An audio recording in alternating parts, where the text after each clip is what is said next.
Hey everyone, back again. Today we're on to Karl Marx's 18th Brumaire of Louis Bonaparte. Bonaparte. In any case, the 18th Brumaire of Louis Bonaparte, which is one of Marx's most important essays, and it is super relevant to understanding what's going on today. But the thing is, especially with these Marxist historical texts, is that we should resist any urge to just imply and suggest as though it maps on perfectly to today. That would be incredibly reductive, but in any case, I think it provides some very good insight into what's going on today, specifically that we see happening with Trump and that we saw in 2016. But of course, again, I really want to emphasize, doesn't map on entirely, but some very good warning signs can be picked up from this text. One of them being that the entire focus on Trump tends to obscure an actual focus on the class dimension, an actual focus on capitalist exploitation, which is exactly what Marx is going to get at here. But before jumping into it, hi, I'm David. I explain philosophical concepts and ideas and texts and stuff in ways to try and make them accessible to you. So if you're new here, you can like, share, subscribe. If you found this on YouTube, you're going to be able to find it as a podcast on any podcast platform. And if you found this as a podcast, you'll be able to find it on YouTube, or sometimes I have videos. I accompany the things with videos. You can follow me on other platforms if you want. That'd be great. If you want to help me out, you can do that monetarily, but please consider not, and instead donating to a Palestinian organization, a Palestinian family, or anyone that, or an organization that's even outside of Palestine doing work to help Palestinians. Please consider doing that instead before you help me. And yeah, without much further ado, let us jump into Karl Marx's 18th Brumaire of Louis Bonaparte, which is, I have to say right off the bat that it would be impossible for me to cover every single detail of this text. And so really you have to read it if you want the full experience, because it is so historically dense, where Marx is writing about so many different figures in the mid 19th century in France, that it would take so long to properly cover this text. Honestly, if you were to properly cover it, you could do I don't think it would be out of the realm of possibility of doing an entire 12-week course on this text alone. And I know that might be I might be exaggerating a bit, but I don't think I'm exaggerating that much. So with that being said, obviously I'm not going to cover every single detail. I'm going to do my best to give you the overall argument that he's making here, its relevance today, and all the key points. So the title, it refers to Louis Bonaparte's 1851 coup to overthrow the Second French Republic that he was leading. And this title is a play on the original Bonaparte, that is Napoleon Bonaparte, who performed a similar operation in the late 18th century in 1799 in what was called the 18th Brumaire, which is the second month, I believe, of the French calendar at that time. And so what Marx is doing here in the title is saying, I'm going to talk about Louis Bonaparte, who was the nephew of Napoleon, and it was Napoleon III. He's going to talk about how Louis essentially just simulated what Napoleon did. Simulated Napoleon's 18th Brumaire and did it, 50 years later. And so in the beginning of the essay, Marx makes this famous allusion to Hegel, who says that history always repeats itself. And Marx clarifies that it is not that history repeats itself. It is that history repeats itself, or history happens and it is tragic, and then it repeats itself as a farce, as a joke. And this is exactly what Louis did here. And this is exactly what will continue to happen so long as social movements are conducted without actually identifying the underwritten factors, or the capitalist factors that underwrite these movements and that limit real revolutionary potential and possibility, while also lending potential to them. So to give you just a little bit of the history here, in the late 18th century, 1799, Napoleon becomes emperor in France. After the French Revolution, you have Napoleon kind of overthrow the government and become power. Louis would essentially do the same thing 50 years later. But in both cases, even though, it's different people, same name, Bonaparte, same name, but what also remains the same is the way in which both of these movements ended up propelling bourgeois interest and capitalist interest across France. Now, for a little bit of the specific history about what Louis did, in 1848, Louis would take power in France as an elected official, the elected leader of France. But when he took power, he was confronting two broad problems, and that was his term limit of 4 years, which is like in the US, 4-year term limit. He didn't want that to end, and he also wanted to become emperor like his uncle. He wanted to do that. He wanted to just simulate his uncle. He wanted to become a kind of farcical version. He didn't want that, but he became a kind of farcical version of his uncle. And then by 1851, he will have pretty much overthrown the parliament and established himself as emperor, which essentially resulted in the overhaul of the French political system. There was overthrow of the army, the recapture of the army, and the real expansion of bourgeois interest within government at this point. Now, this was all done ostensibly in the name of the people, where Louis viewed himself as being the kind of the embodiment of the people's will, as though he was like speaking on behalf of the people. And the resonances with Trump really cannot be ignored. I mean, this guy has a golden toilet, but claims to speak for like the working class.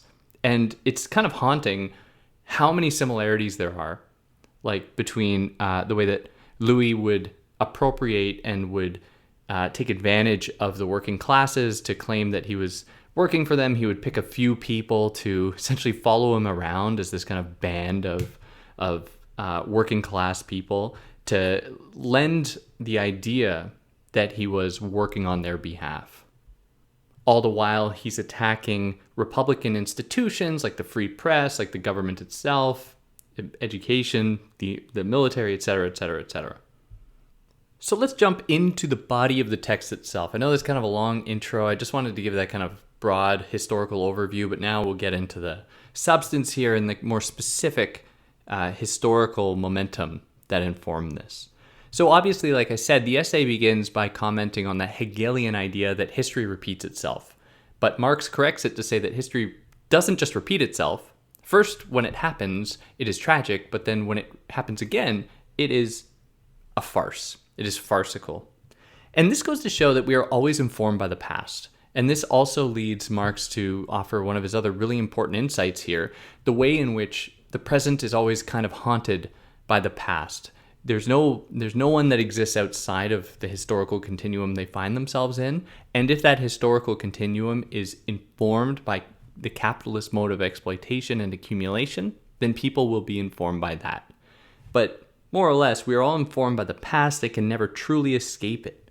Revolutions often take on the styles of those that preceded them, making them a mockery of themselves. Marx compares this to language acquisition that first depends upon continual translation to one's original language before you can actually become fluent in a new language, which is a common thing. If you've tried to learn a second language in adulthood, you do that thing where whenever you hear a word in the language you're trying to learn, you translate it into your language first, as though the only way by which you can actually take on newness is by adapting it to what you already know. So in that case, we must ask, how new is it really? And the same thing Marx says of these quote-unquote revolutions. And he will come to apply this against the social democrats. And I think this is really embodied in people like Bernie Sanders and, even the more, the right-wing elements of the Democratic Party and the overall Democratic Party in the US that claims to be a force for the people, but is really just trying to advocate for a kind of teddy bear capitalism that's not going to take on the fundamental contradictions that capitalism fosters, but instead wants to try to mitigate the effects. Of course, all that is going to do is kick the can down the road, and make it just that much more difficult to take this capitalist exploitation head on. Now, if this is kind of, you're not really sure what that means, I would encourage you to go check out my other episodes on Marx. Marx's Capital, I think, would be really informative, where he lays out exactly how capitalism is a mode of thievery. And it's a mode of thievery that has been entirely normalized, where we don't even have laws about it. It's a mode of thievery where the only way that profit is made by capitalists is if people who work for them, wage earners, are paid less than they earn the capitalists. But if you were to flip the script and say, well, why don't we create a situation in which the workers who are creating the things and everything like that, the workers are the ones who earn the full weight, the full value of what they're making. Don't, resist the temptation to be like, that's not what they mean by value. Please bear with me. I mean, I'm being kind of reductive and simple about this just for the sake of time. But it would be unfathomable to imagine a situation in which the workers were actually being entirely paid for what they're getting. And so you could never imagine a situation where you walk into a store and say, I'd rather actually not pay this amount for this because I think it was procured through a kind of exploitation of these workers. I'm actually going to pay for it what it should be worth. That'd be unfathomable. In fact, we have laws to prevent people from doing that. We have laws on the books to protect landlords from renters who are trying to actually take back, land that belongs to them. It would be unfathomable, for example, a leader in the quote unquote West, a leader to come out and say, hey, I think that workers are like being totally exploited here. I think that we should encourage working strikes, walkouts, rent strikes, everything like that. Even though it would be in the name of like morality and justice, given that these systems are predicated upon just the fundamental exploitation of the majority. But because it operates under the capitalist system, it attains the status of normality, and it allows these systems to keep going, where laws are then designed not to actually defend the people, but instead to defend the upper classes and their conspiratorial counterparts, be it the political class, the media class, the academic class, go add on and on and on and on, people who work to normalize these conditions. So anyways, sorry, I digress. To return to the case of Louis Bonaparte, he caricatured his uncle, Napoleon. But Napoleon also caricatured people he exalted before him, like the Romans. And so you have Napoleon dressing up in all this kind of gladiator type stuff, like really exalting the Romans as though like it was only by appealing to that past of a certain romanticized Roman integrity that it would be possible for him to imagine a revolutionary future. And so that just already shows the limits of that revolutionary imagination, because it's only really pointing to the past, not pointing to a future. It's just reactionary in its turning to some kind of romanticized, Roman society. And this is the same thing with the entirety of the Make America Great Again rhetoric. That is, it implies as though the problem confronting America is that it's just not where it used to be, when it is exactly where it used to be if we actually recognize the material force that has been pushing it and has been guiding its existence, and that is capitalist exploitation. It's exactly where it was, except now intensified in terms of capitalist exploitation. So there is no going back. And any effort to try to frame a political movement in this turn to the past is going to lead us totally astray. And Marx writes as much. There's some pretty famous letters, maybe not letters. I'm thinking of one specifically where Marx, or Engels, I should say, Engels clarifies that the Marxist project is not one of turning back the clock. It's about looking forward. It's about recognizing that the solution is not to be found in the past, because the past was, embroiled in the same kind of capitalist exploitation that we find ourselves in today. So in Marx's words, turning to the past exaggerates to the imagination the given task to rekindle the revolutionary spirit.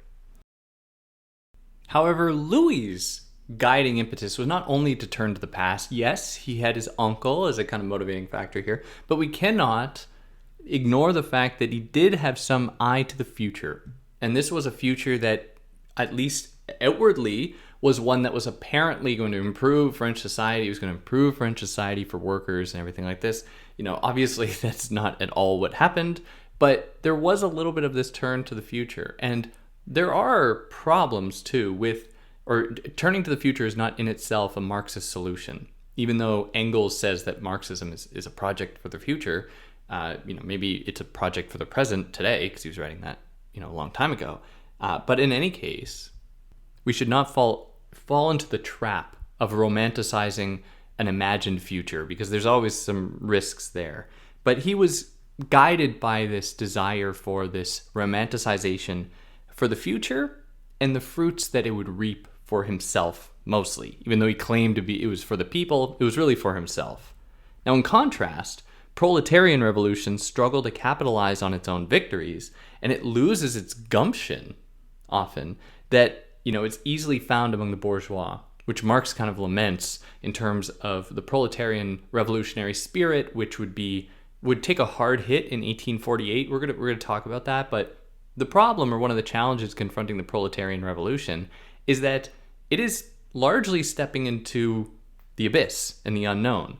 And Marx is very clearly unclear about what post-capitalist futures will look like. I mean, you can find kind of sketches of it through his work. He tries to imagine this, and this isn't in any way to discredit what he's putting forward. I mean, it was a speculative project, and it was an extremely important one. But the actual machinations of a future communism, that is one that is actually truthful to Marx's goal, that is all the workers of the world uniting, not just in specific countries or whatever, he was incredibly nondescript about this, and for good reason. I mean, I would have been very suspicious if he knew exactly what it was going to look like.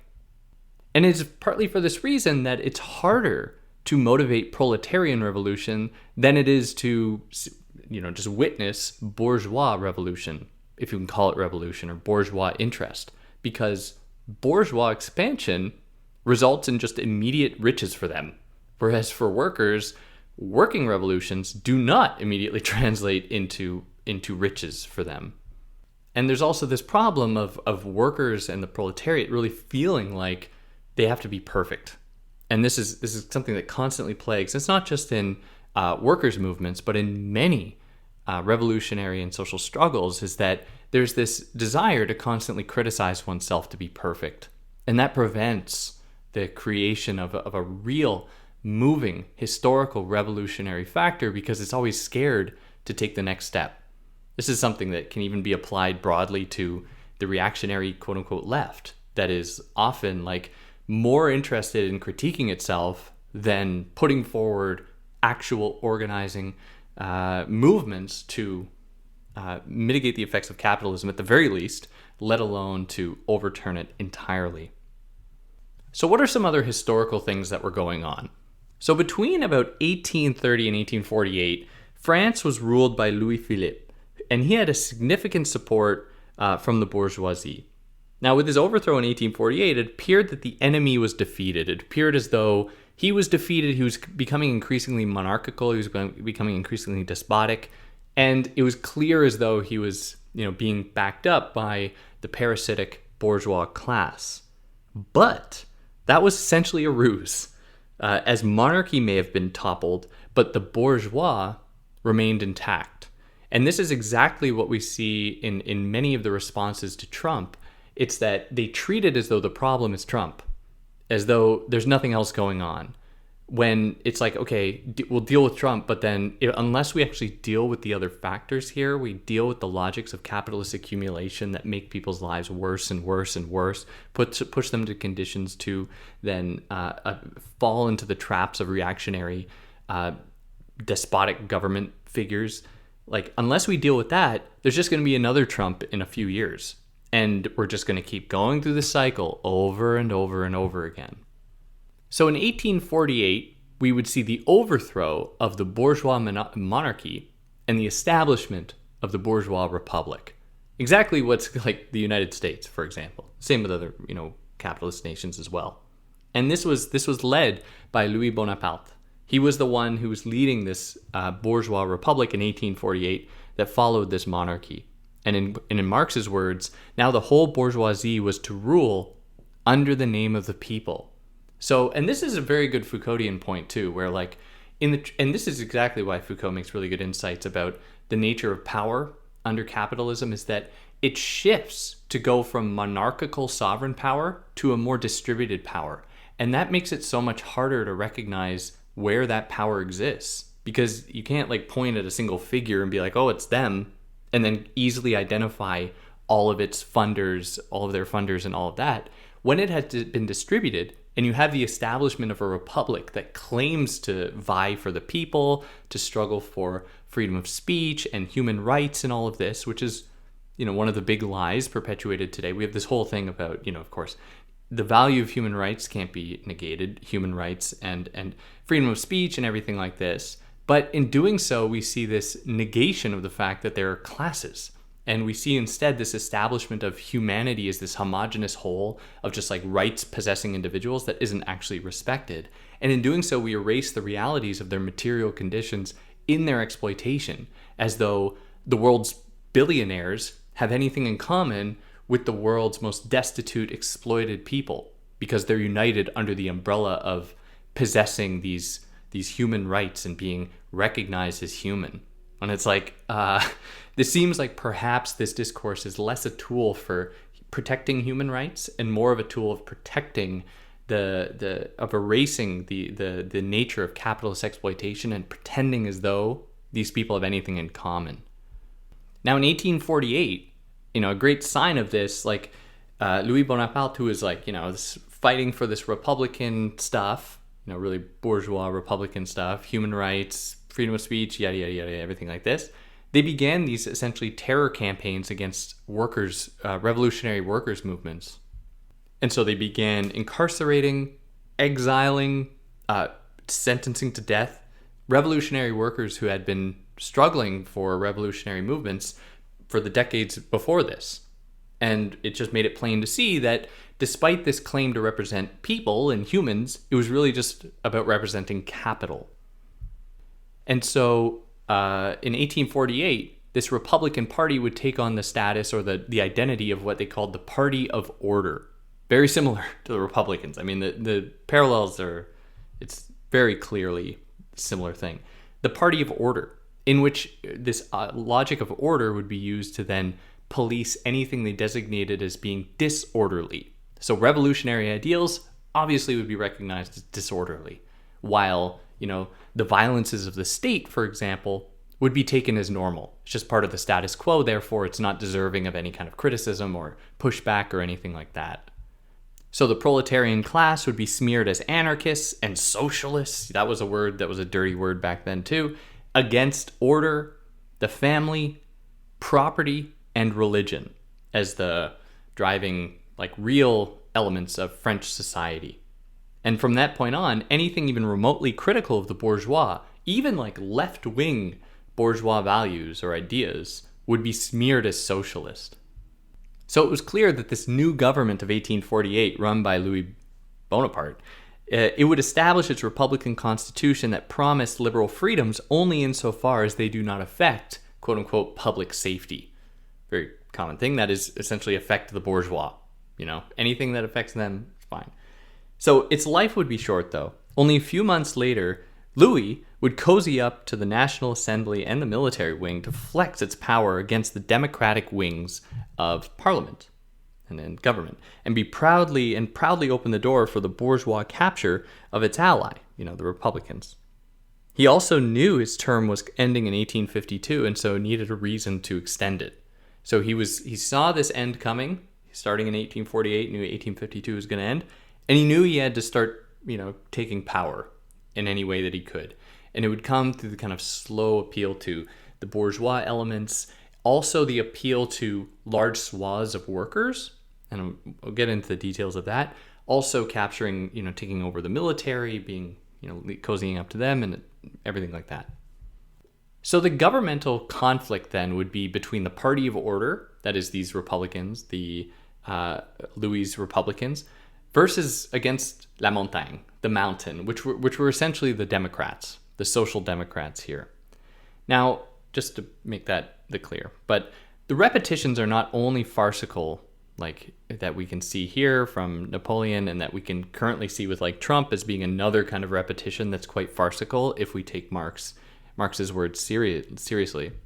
But these repetitions are not the only farcical element here. The Republicans essentially would end up threatening the Republic, like with Trump. I mean, the guy claims, his whole party claims that they're defending the nation, and then they immediately get in and start tearing the nation down, start defending capitalism and then start doing tariffs, which isn't that just state control over the free flow of dollars and goods?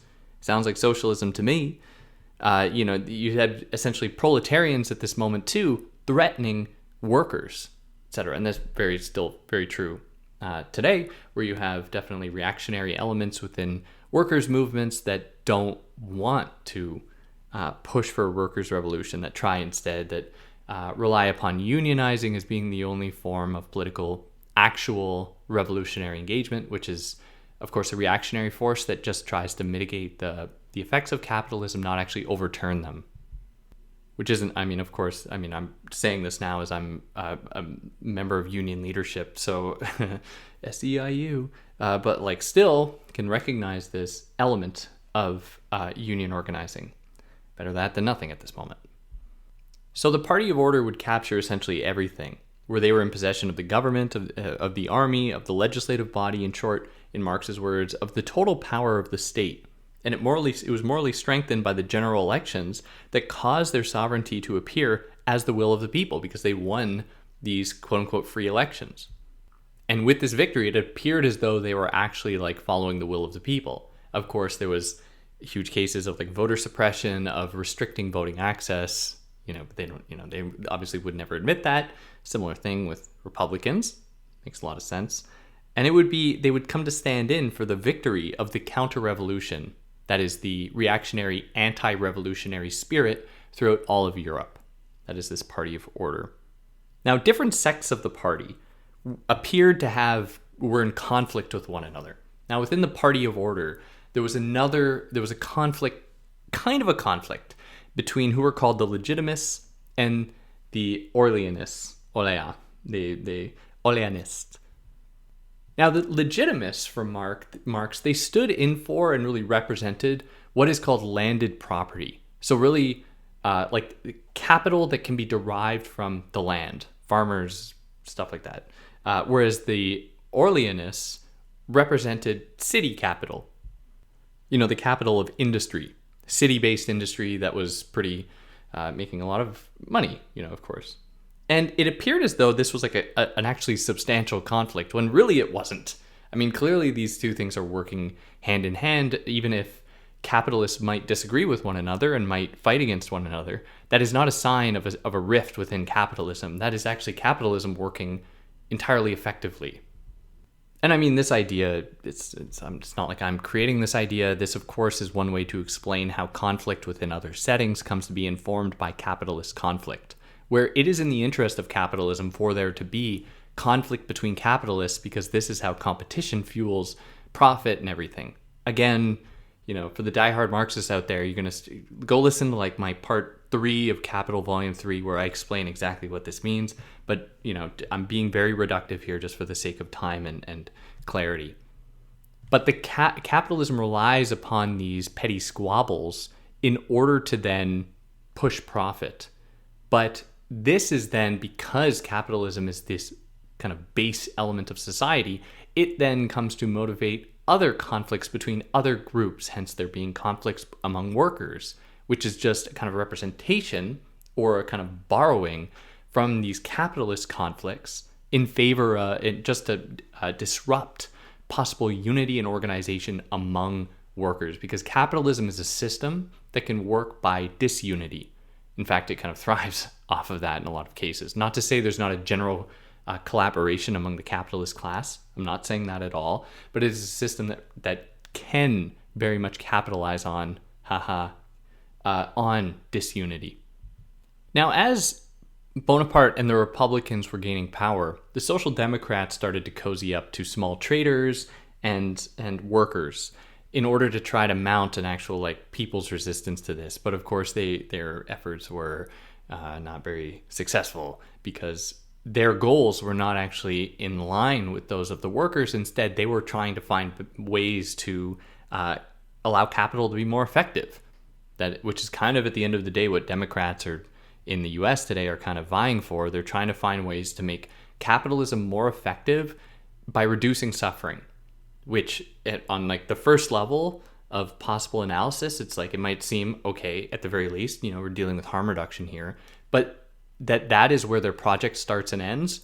It tells us all that we need to know about their actual goals, and that is that they're going to keep the capitalist system churning. They're going to keep it going, and regardless of who it'll affect, They pretend as though capitalism is not just going to keep extracting resources from the earth, extracting labor power from people, can't happen forever. Just keep trying to elevate prices while bringing down costs, these are all contradictions found within capitalism that point to its unsustainability. I mean, we've had capitalism for 300 years, give or take, and look at the destruction it has wrought on the environment, on workers, on affordability across the planet. It's a real problem. It's absolutely a real problem.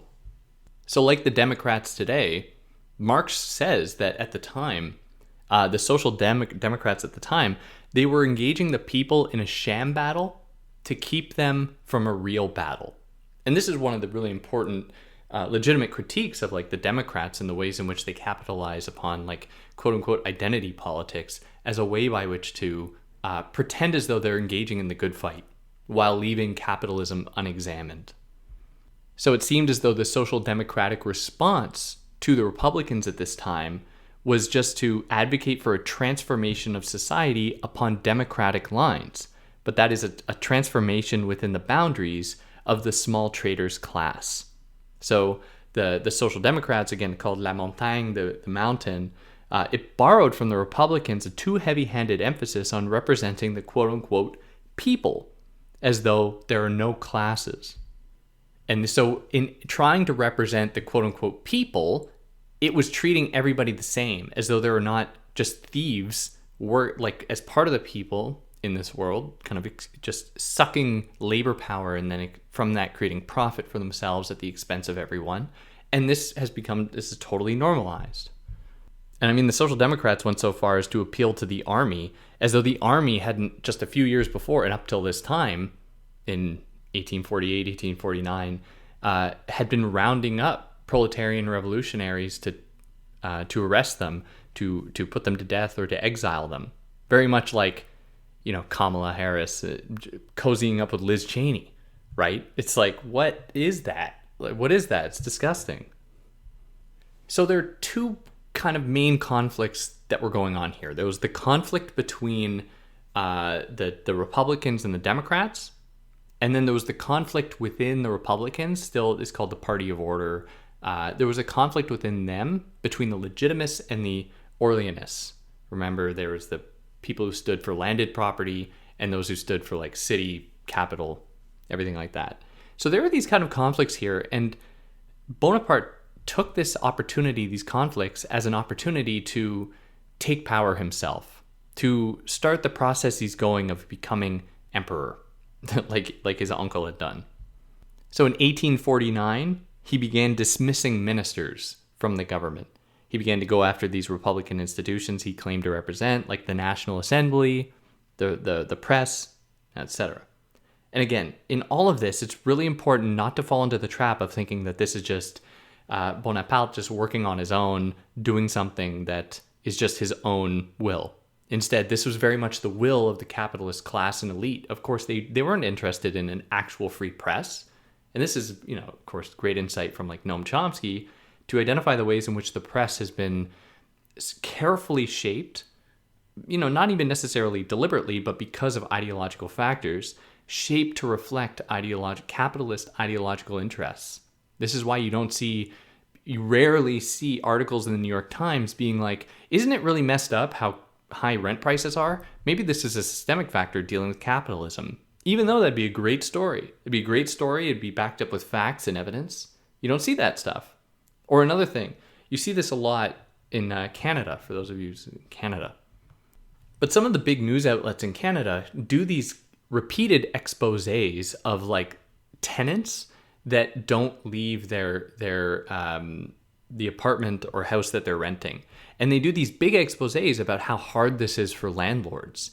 And I'm like, you can never find, or so rarely find, cases of the alternative, which is by far the most common, of like landlords arbitrarily increasing rent, kicking out their tenants who have nowhere else to go, dispossessing people all the time. You don't see articles about that because it's part of the ideological norm. That is, in this case, capitalism. Now, the bourgeois at this time had a little bit of an ambiguous view of Bonaparte.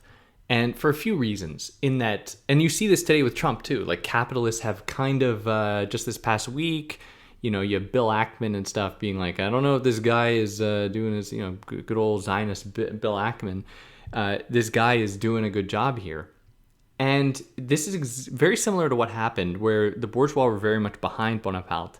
But then when he got into power and started to create discord and started to upset people and actually make it harder for business to happen, the bourgeois were worried that people would start to become revolutionary again. They still were. There were still many of them, but like on a massive level, people would start to resist. And this is one of the capitalism's tactics, is that it tries to maintain just the basic level of satisfaction to prevent people from developing class consciousness so that they can identify what is exactly happening in their lives, how they're being exploited. For another history on this, Foucault really gets into a lot of detail about this in his lectures. Some of his earlier lectures about the different conflicts between the bourgeois and the political elite and their relationship to taxation, and how the bourgeois kind of sided with workers at times because the workers were misdirecting their anger towards government. And so the bourgeois were actually kind of like pushing workers in a kind of socialist direction at times because they wanted the people, because they were taking advantage of the fact that at that moment the people were still misidentifying the culprit, which is like what's happening today in the US, where people who claim to be angry about capitalism often direct their anger at like Trump, which is great for business and great for the bourgeois because it distracts them from the real exploitative factors here. And so Bonaparte was in a volatile position. He would get flack from his own party, he would get flack from the other party, he would get flack from the bourgeois. Sometimes he would be approved by these people. And when he would get flack, he would then tuck his tail between his legs and hide back behind his party and be like, oh yeah, again, remember, we're the party of order. We're the party of rule of law, that kind of thing. And the people would be like, oh yeah, okay, cool. And then forget about it. It's like, when dealing with these people, it's like a baby with peekaboo, where you cover up your face and then the baby thinks that you're gone, or like you've somehow changed your existence. And it certainly feels that way with like capitalist exploitation and all these other systems and all these other figures, is that they're unable to see it for what it is, and it makes it that much easier for the people who benefit to just be like, oh, peekaboo, and like hide, it's not me, and anything like this. Now, I mentioned earlier that he had appealed to workers somewhat, and he actually established a kind of secret group, a secret society, and it's called the Society of December 10th, or depends on the translation, but the Band of December 10th, that was comprised of, as Marx lays it out, it's like criminals, vagabonds, sex workers, and others, that he wanted to have a kind of wide array of people from a bunch of different settings and backgrounds and subjects and positions, and kind of like early form identity politics, to be like, oh, look, I'm representing all of these people. And he would get them to follow him around to like rallies and stuff and like scream like, vive, Bonaparte, vive l'empereur, like stuff like that, like long live the emperor, which is like, you kind of see it today with like Trump, and whenever there's like a single person of color at one of his rallies, it just seems as though they like find that person and make sure to put him behind Trump, like as he's giving a talk, so that it looks like to diversify the crowd, that kind of a thing. The other term for this, or this kind of group of people, is from Marx. It's the I think that it could be a different. I think it's like the lumpen proletariat, which is also the slum proletariat, which refers to the working class or members of the working class that don't have class consciousness and have totally do not grasp how they're being exploited, and find solace in these figures like Trump, like Bonaparte, who claim to be representing them. Now, again, I just want to emphasize that like the way that I'm presenting this is somewhat chronological, but if you read this text, it's kind of all over the place.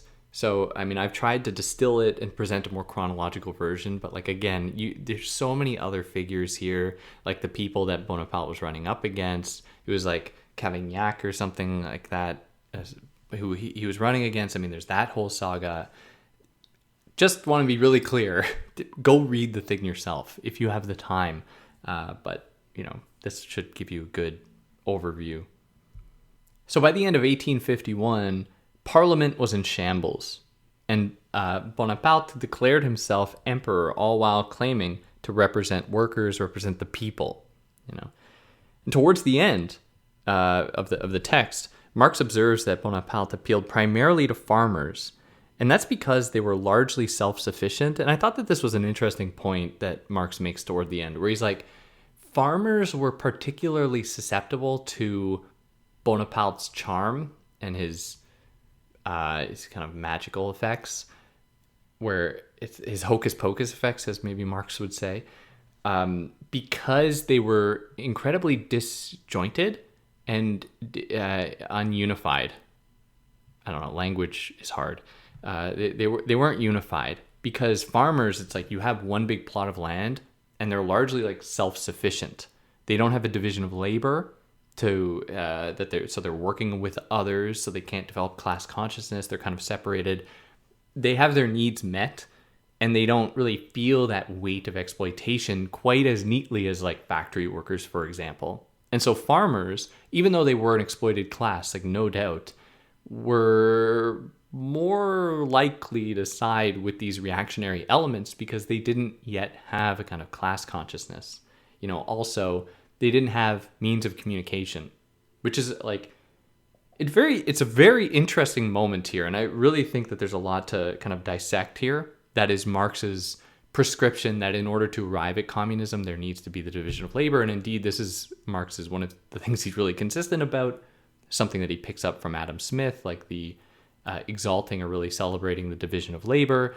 For him, not because it accrues profit, but instead because it can allow for class consciousness. But the other thing is his emphasis upon communication, where Marx believes that if only the people could really communicate with one another and describe their kind of oppression, that therefore they would just develop a kind of class consciousness, which is kind of idealistic. And I'm not against Marx in this way. How would he know?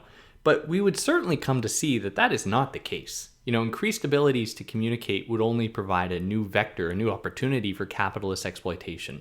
It would be a way by which not to unite people, but to treat people as new forms of like data extraction, a new point of capitalist accumulation. And this is one of Baudrillard's really good points in for a critique of the political economy of the sign, where Baudrillard was looking at the ways in which there were these calls among certain socialists to socialize media and communication, like radio and television and stuff.